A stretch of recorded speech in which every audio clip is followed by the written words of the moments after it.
Good morning. Welcome back, everyone. I am joined now by Matthew and Gunnar Nelson, twin sons of rock icon Rick Nelson. Thank you so much for coming out. Thank you for having us. Thank you. You are in town doing a tribute tour to your dad, marking the 25th anniversary of his tragic death. How did this tour come about?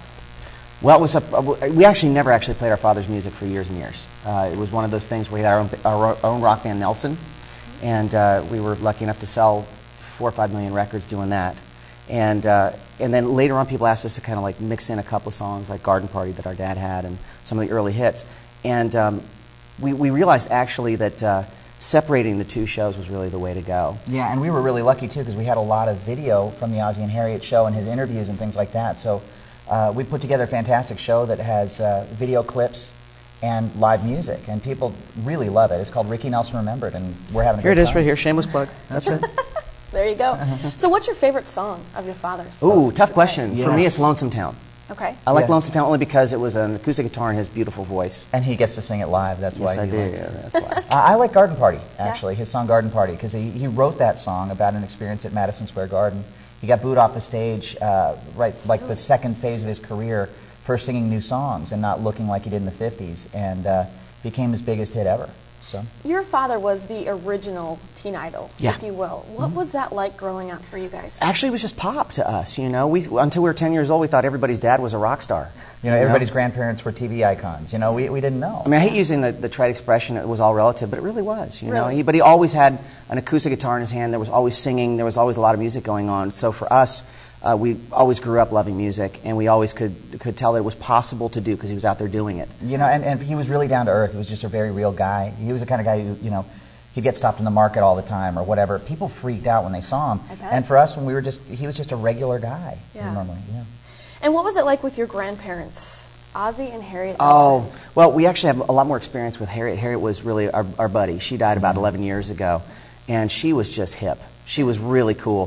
When we were touring with the rock band, they had a big band. Ozzy and Harriet actually met doing music. And when we would call her from a particular theater, she'd ask where we were, we'd tell her. Chances are they played there too. I mean, our family's been doing this about 100 years. Yeah, it's kind of neat because it's really the family business. You know, on the other side of the family, we have the Harmons. Our mom is Chris Harmon.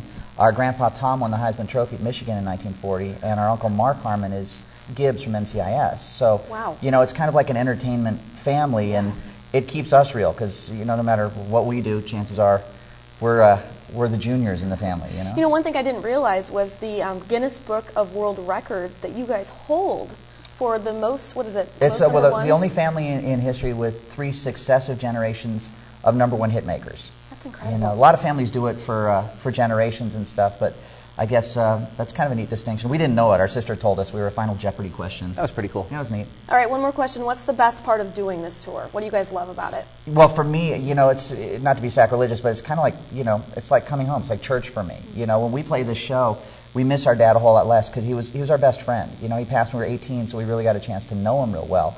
And for me to see not only the fact that I connect with my dad, but the audience that grew up with him, and you can see them transform and go to a place. Music is as close to magic as we have on the planet, and it brings you right back to a feeling that you had. And since everybody grew up with Ricky Nelson and the Nelson family, it's kind of neat to see everybody in the audience feel like they're coming home again. Yeah, to sum it up, I've always said that this family's not about being in the entertainment business, it's about being in the connection business.